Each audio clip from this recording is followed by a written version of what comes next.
program pembelajaran pendidikan agama Katolik dan budi pekerti.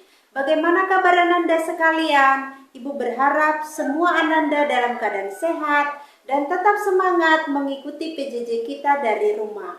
Sebelum kita mendalami materi kita hari ini, terlebih dahulu kita siapkan hati kita berdoa. Dalam nama Bapa dan Putra dan Roh Kudus, amin. Allah yang Maha Murah, melalui berbagai cara dan peristiwa, Engkau senantiasa mewahyukan diri kepada manusia.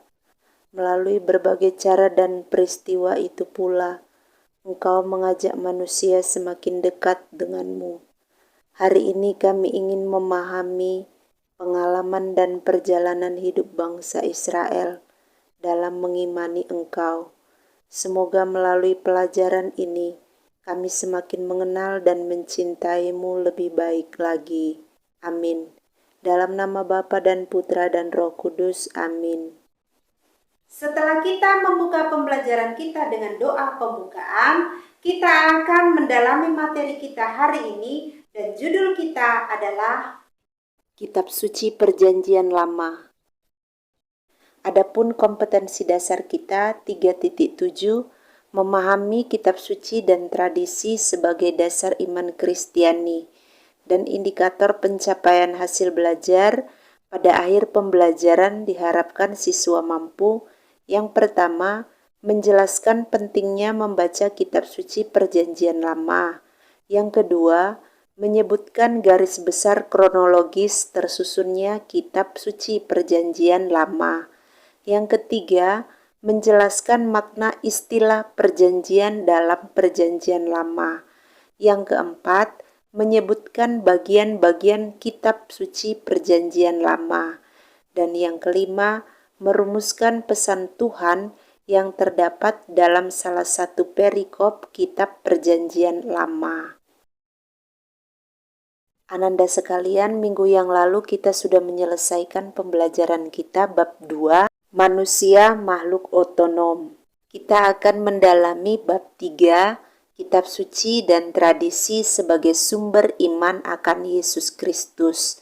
Tema besar ini dibagi menjadi 3 subtema. Yang pertama, kitab suci Perjanjian Lama. Yang kedua, kitab suci Perjanjian Baru. Yang ketiga, tradisi. Kita akan menggali pentingnya tradisi lisan sebagai sarana pewarisan nilai-nilai luhur dalam masyarakat. Nah, Ananda sekalian, dalam kehidupan sehari-hari, kita sering mendengar berbagai macam legenda yang ada dalam masyarakat. Misalnya, legenda batu menangis, legenda terjadinya Danau Toba, legenda batu gantung, legenda rawa pening, dan sebagainya. Biasanya tidak pernah ada yang tahu kapan legenda tersebut mulai muncul, karena legenda tersebut awalnya diceritakan secara lisan dan secara turun-temurun, hingga suatu saat ada orang-orang yang menuliskannya. Itulah sebabnya sering ditemui pula legenda yang sama tetapi dalam penuturannya berbeda. Kita akan mendalami cerita legenda Gunung Tangkuban Perahu.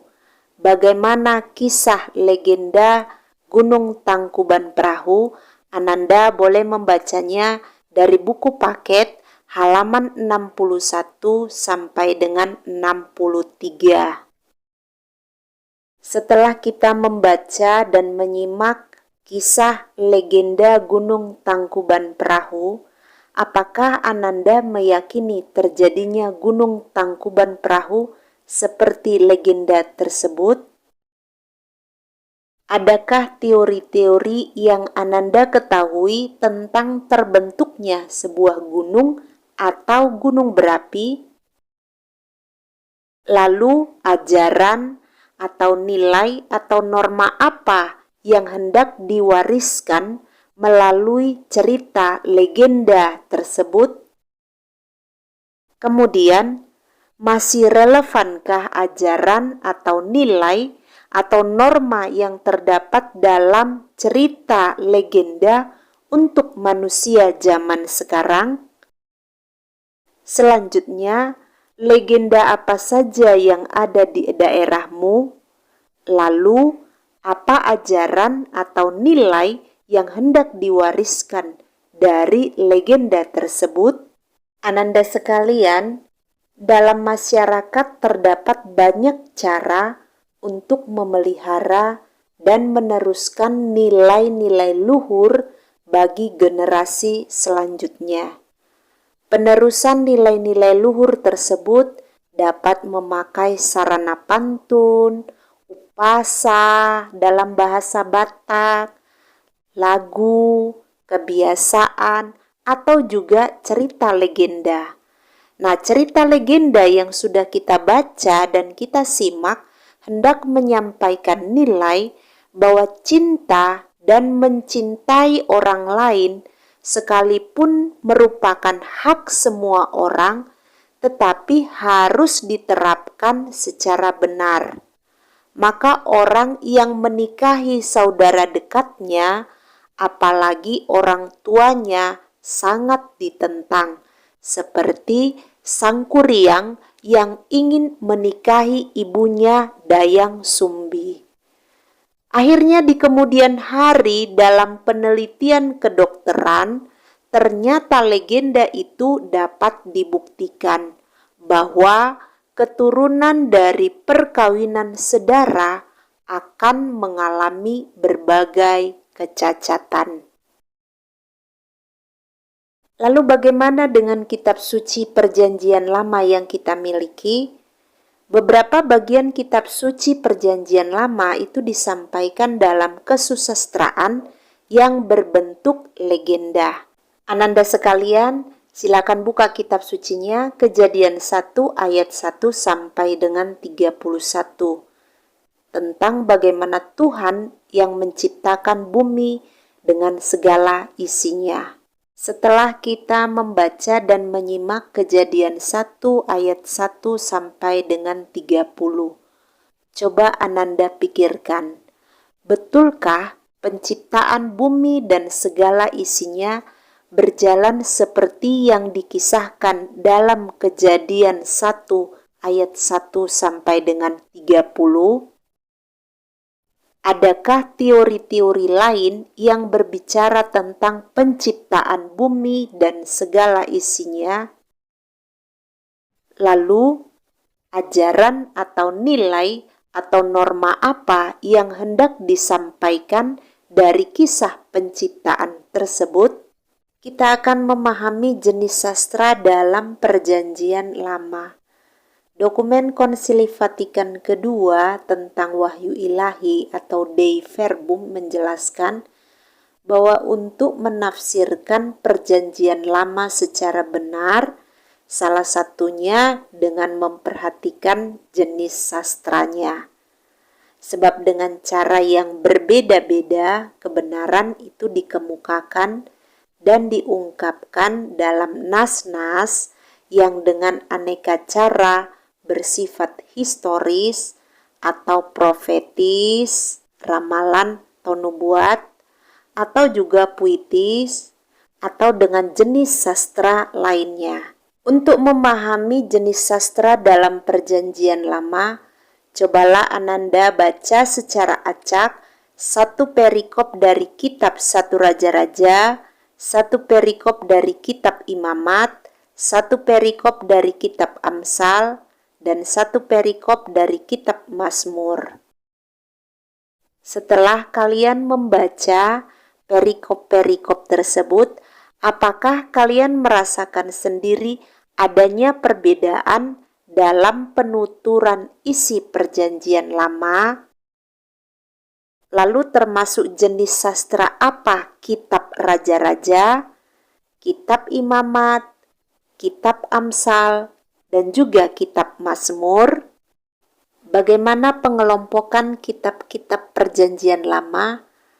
Kitab suci Perjanjian Lama atau Vetus Testamentum dikelompokkan ke dalam 4 kelompok, yaitu Pentateuch atau Taurat yang meliputi Kejadian, Keluaran, Imamat, Bilangan, dan Ulangan.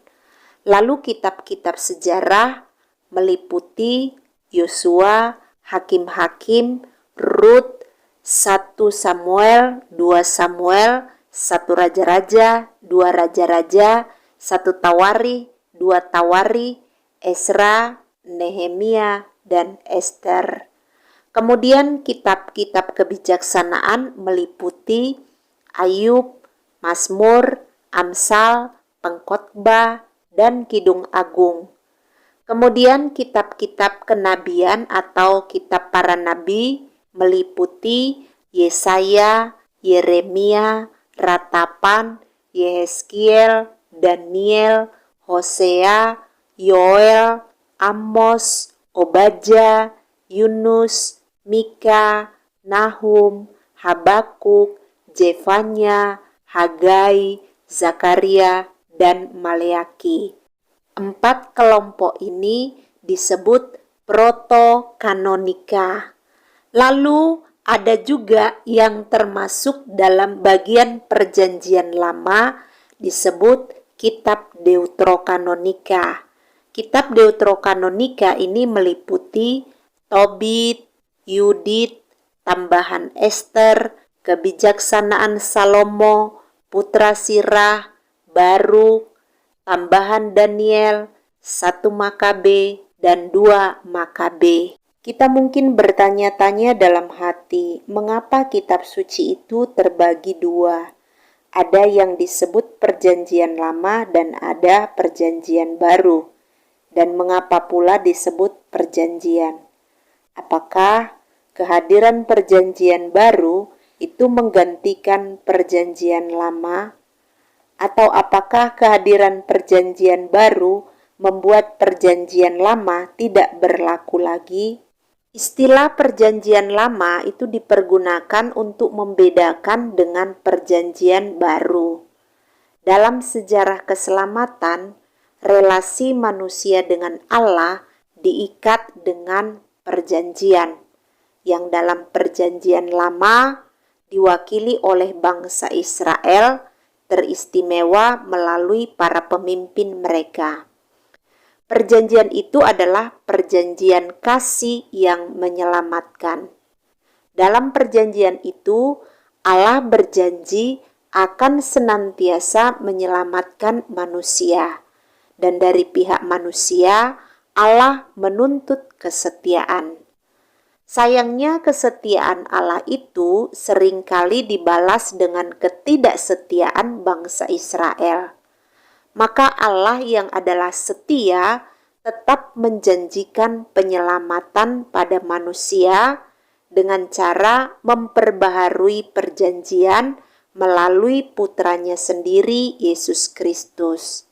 Maka perjanjian lama menunjuk pada perjanjian antara manusia dengan Allah sebelum Kristus. Walaupun perjanjian lama pada dasarnya belum sempurna dan telah ternodai, namun apa yang diungkapkan di dalamnya tetap penting, karena perjanjian lama mengungkapkan kepada manusia pengertian tentang Allah dan manusia, serta cara-cara Allah yang adil dan rahim bergaul dengan manusia. Meskipun juga mencantumkan hal-hal yang tidak sempurna dan bersifat sementara, kitab-kitab memaparkan cara pendidikan ilahi yang sejati. Maka kitab-kitab itu mengungkapkan kesadaran hidup akan Allah yang mencantumkan ajaran-ajaran yang luhur tentang Allah, serta kebijaksanaan yang menyelamatkan tentang peri kehidupan manusia. Juga perbendaharaan doa-doa yang menakjubkan, dan terutama karena di dalamnya memuat janji kedatangan Kristus penebus, mempersiapkan warta kerajaan Allah yang dinyatakan dalam nubuat-nubuat dengan pelbagai lambang. Nah, ini pula yang menjadi dasar Paulus ketika ia mengatakan, di dalam 2 Korintus 3 ayat 14. Tetapi pikiran mereka telah menjadi tumpul, sebab sampai pada hari ini selubung ini masih tetap menyelubungi mereka. Jika mereka membaca perjanjian lama itu tanpa disingkapkan, karena hanya Kristus saja yang dapat menyingkapkannya. Maka perjanjian lama hanya mungkin dipahami bila kita juga memahami perjanjian baru dalam Kristus. Lalu bagaimana proses penyusunan kitab suci perjanjian lama? Kitab-kitab yang termasuk dalam kitab suci perjanjian lama itu ada 46 kitab. Tentu saja kitab-kitab itu tidak ditulis dalam waktu bersamaan, melainkan melalui suatu proses yang panjang. Secara garis besar, kitab suci perjanjian lama itu memuat 2 bagian besar, yakni kitab prasejarah dan kitab sejarah. Kitab prasejarah itu mulai dari kisah penciptaan sampai dengan Menara Babel, Kejadian 1 sampai dengan Kejadian 11. Sedangkan kitab sejarah Israel mulai dari Abraham yang hidup sekitar tahun 2000 atau 1800 sebelum Masehi sampai menjelang Yesus Kristus. Namun sejarah yang ditulis dalam perjanjian lama lebih merupakan sejarah iman. Maka untuk mengetahui proses terjadinya kitab suci perjanjian lama, dimulai dengan awal sejarah Israel, yaitu sekitar tahun 1800 sebelum Masehi. Antara tahun 1800 sampai 1600 sebelum Masehi. Ini merupakan zaman bapak-bapak bangsa Abraham, Ishak, dan Yakub. Periode ini adalah awal sejarah bangsa Israel yang dimulai dari panggilan Abraham sampai dengan kisah tentang Yakub. Dalam tahun inilah bapak-bapak bangsa hidup. Sebagian kisah mereka tersimpan dalam Kejadian 12 sampai dengan Kejadian 50. Kisah ini kemudian diteruskan secara lisan turun-temurun antara tahun 1600 sampai 1225 sebelum Masehi. Ini merupakan kisah bangsa Israel mengungsi ke Mesir. Kemudian mereka mengalami perbudakan di Mesir, lalu mereka mengalami pembebasan dari Mesir sampai perjanjian di Sinai. Kisah-kisah tersebut juga masih disampaikan secara lisan. Mungkin sekali 10 perintah Allah dalam rumusan yang pendek sudah ditulis pada masa ini sebagai pedoman hidup.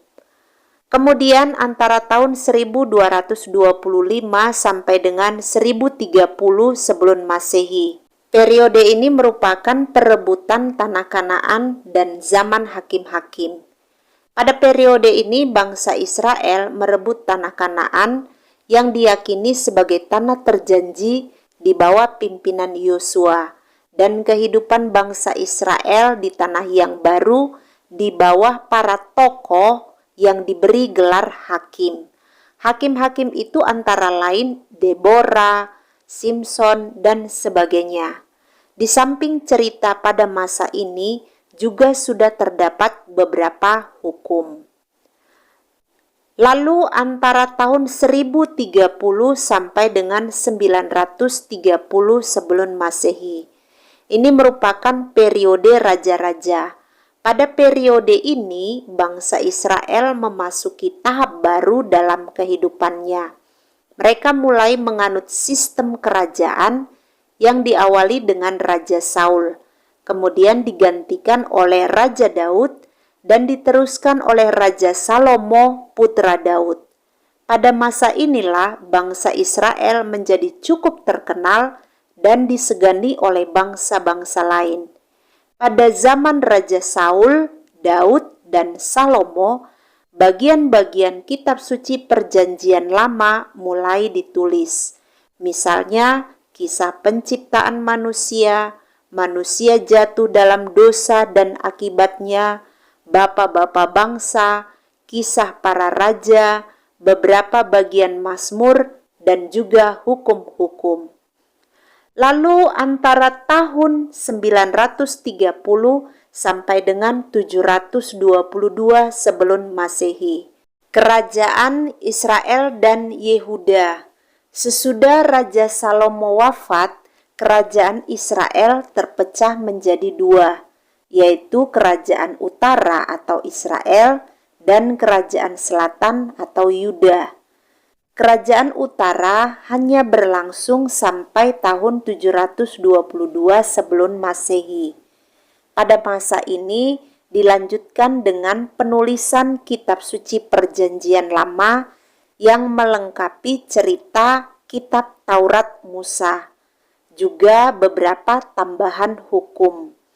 Di samping itu, pada periode ini mulai muncul pewartaan para nabi dan kisah para nabi seperti Elia dan Elisa, Hosea, dan Amos. Juga beberapa bagian pewartaan para nabi mulai ditulis.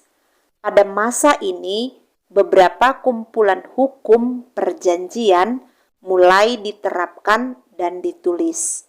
Kita dapat membacanya dalam kitab Ulangan. Kemudian antara tahun 722 sampai dengan 587 sebelum Masehi, Kerajaan Yehuda masih berlangsung sesudah Kerajaan Israel jatuh. Kerajaan Yehuda masih tetap berdiri kokoh sampai akhirnya mereka dibuang ke Babylon pada tahun 587 sebelum Masehi. Pada masa ini beberapa tradisi tertulis tentang kisah bapa-bapa bangsa mulai disatukan. Demikian juga pewartaan para nabi mulai ditulis dan sebagian diteruskan dalam bentuk lisan. Pada masa ini juga muncul tulisan tentang sejarah bangsa Israel, beberapa bagian dari Mazmur dan juga Amsal. Selanjutnya antara tahun 586 sampai dengan 539 sebelum Masehi, zaman pembuangan Babylon. Orang-orang Israel yang berasal dari kerajaan Yuda hidup di pembuangan Babylon selama kurang lebih 50 tahun. Pada masa ini, penulisan kitab sejarah dilanjutkan. Muncul pula tulisan yang kemudian kita kenal dengan kitab ratapan.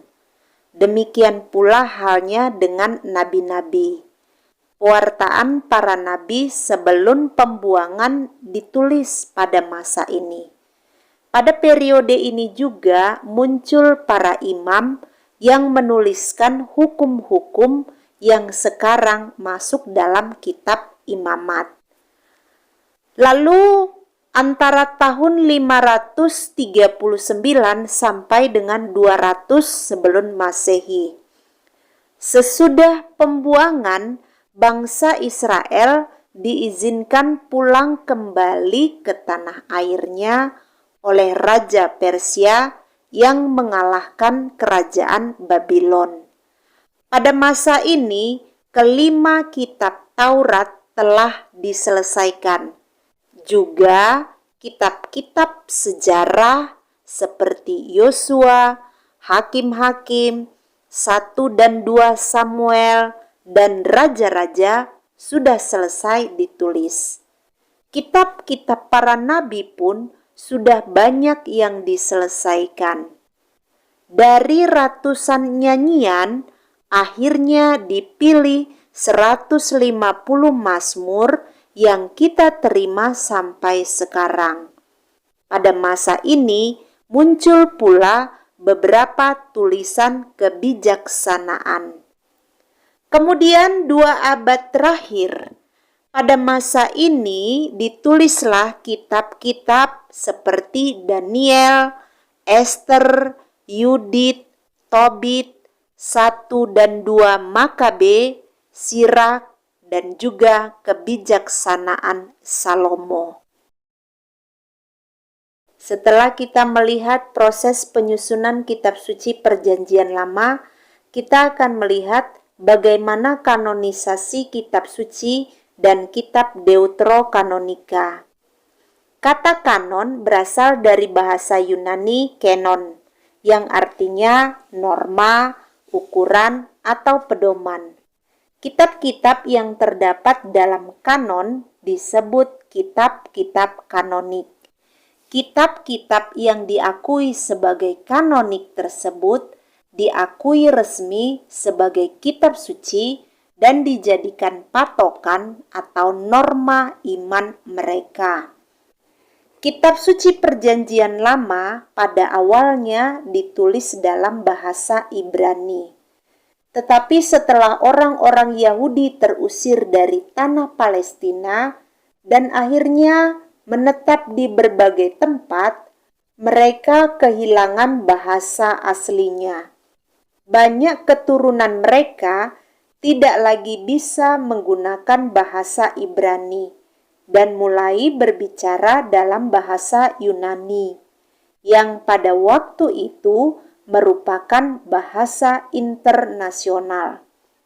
Oleh karena itu, banyak di antara mereka membutuhkan terjemahan seluruh kitab Perjanjian Lama dalam bahasa Yunani. Kebetulan pada waktu itu di Alexandria berdiam sejumlah besar orang Yahudi yang berbahasa Yunani.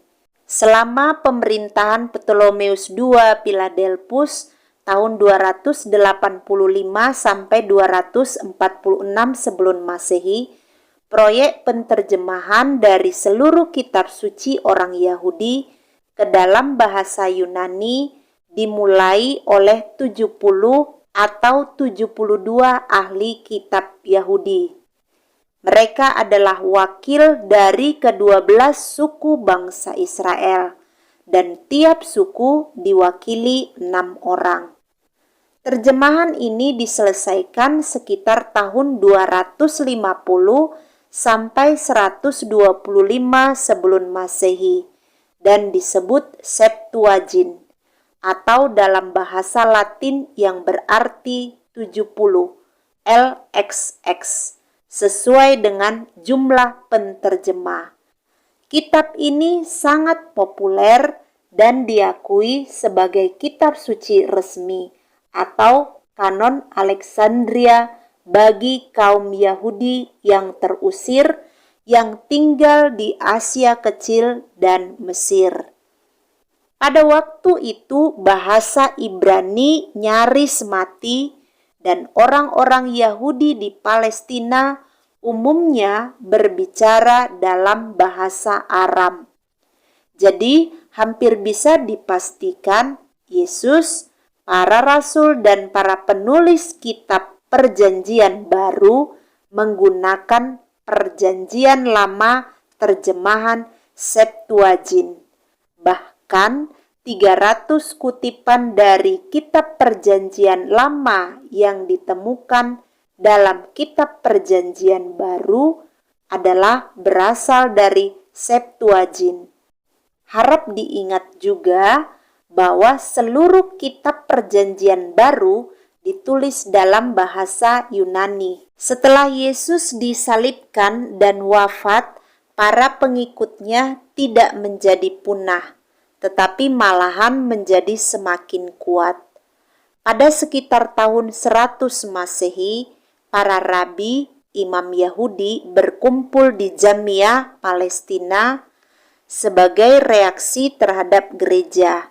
Dalam konsili Jamia ini, mereka menetapkan 4 kriteria untuk menentukan kanon kitab suci mereka. Yang pertama ditulis dalam bahasa Ibrani, yang kedua sesuai dengan kitab Taurat, Yang ketiga, lebih tua dari zaman Ezra, sekitar 400 sebelum Masehi. Yang keempat, ditulis di Palestina.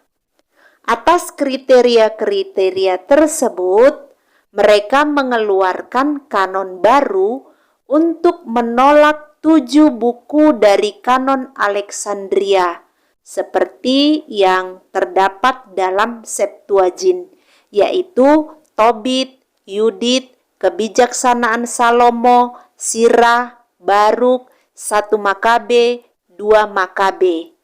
Juga tambahan-tambahan dari kitab Ester dan Daniel. Hal ini dilakukan semata-mata atas alasan bahwa mereka tidak dapat menemukan versi Ibrani dari kitab-kitab yang ditolak tersebut.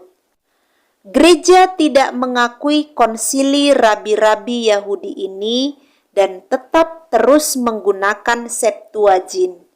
Pada konsili di Hippo tahun 393 Masehi dan konsili Kartago tahun 397 Masehi, Gereja Katolik secara resmi menetapkan 46 kitab hasil dari kanon Alexandria sebagai kanon bagi kitab-kitab Perjanjian Lama.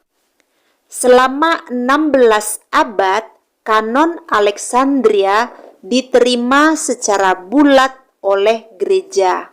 Masing-masing dari 7 kitab yang ditolak oleh Konsili Jamnia dikutip oleh para bapak gereja, di antaranya Santo Polikarpus, Santo Ireneus, Paus Santo Clemens, dan juga Santo Cyprianus sebagai kitab-kitab yang setara dengan kitab-kitab lainnya dalam Perjanjian Lama. 7 kitab berikut 2 tambahan kitab yang ditolak tersebut dikenal oleh gereja sebagai Deuterokanonika atau termasuk kanon kedua, yang artinya kira-kira disertakan setelah banyak diperdebatkan. Ananda sekalian, setelah kita melihat bagaimana kanonisasi kitab suci dan kitab Deuterokanonika, mari kita menghayati betapa pentingnya mempelajari Perjanjian Lama bagi kehidupan kita. Sepanjang masa, Allah senantiasa mewahyukan diri. Pewahyuan diri Allah pada dasarnya tertuju kepada semua manusia dari segala bangsa. Pewahyuan diri Allah yang universal itu ditanggapi dengan berbagai macam cara dan sikap. Dari sekian banyak bangsa manusia, ada satu kelompok bangsa yang menanggapi pewahyuan diri Allah itu secara khas, yaitu bangsa Israel yang sekaligus dipakai Allah untuk menjadi sarana dalam menyampaikan rencana penyelamatannya sebagaimana terungkap dalam kitab suci Perjanjian Lama.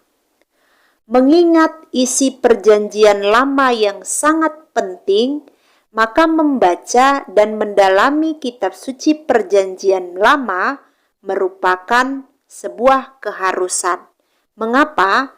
Yang pertama, dengan mempelajari Perjanjian Lama, kita akan melihat bagaimana Allah secara terus-menerus dan dengan setia menyatakan dirinya untuk dikenal, dan bagaimana bangsa Israel menanggapi pewahyuan Allah itu.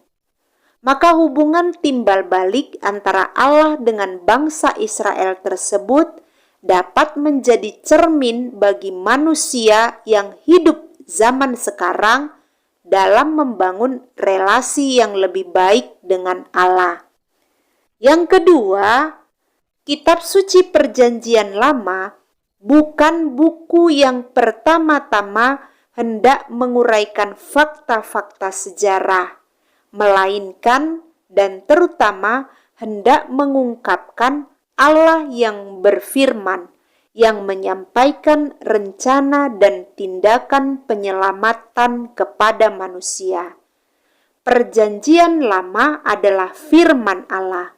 Karena firman Allah, maka manusia diminta untuk mau mendengarkan dan menjalankan apa yang difirmankannya. Yang ketiga, beberapa bagian kitab Perjanjian Lama berisi nubuat-nubuat tentang juru selamat yang dijanjikan Allah, yang digenapi dalam diri Yesus Kristus. Oleh karena itu, pemahaman diri Yesus Kristus sebagai penggenapan janji Allah dapat sepenuhnya dipahami bila kita mempelajari Perjanjian Lama. Yang keempat, Yesus sendiri sebagai orang Yahudi mendasarkan pengajarannya dari kitab suci Perjanjian Lama.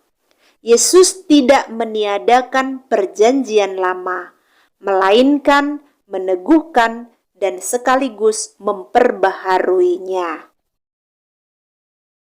Ananda sekalian, setelah kita mendalami materi kita, kitab suci Perjanjian Lama, mari kita hening sejenak, kita merefleksikan seluruh pembelajaran kita, sekaligus kita menyanyikan lagu dari puji syukur nomor 373. Bersabdalah Tuhan, kami mendengarkan. Bersabdalah Tuhan, kami mendengarkan. Ananda sekalian, seorang penyair, Anthony de Mello, menceritakan kisah berikut. Seorang murid mengeluh kepada gurunya.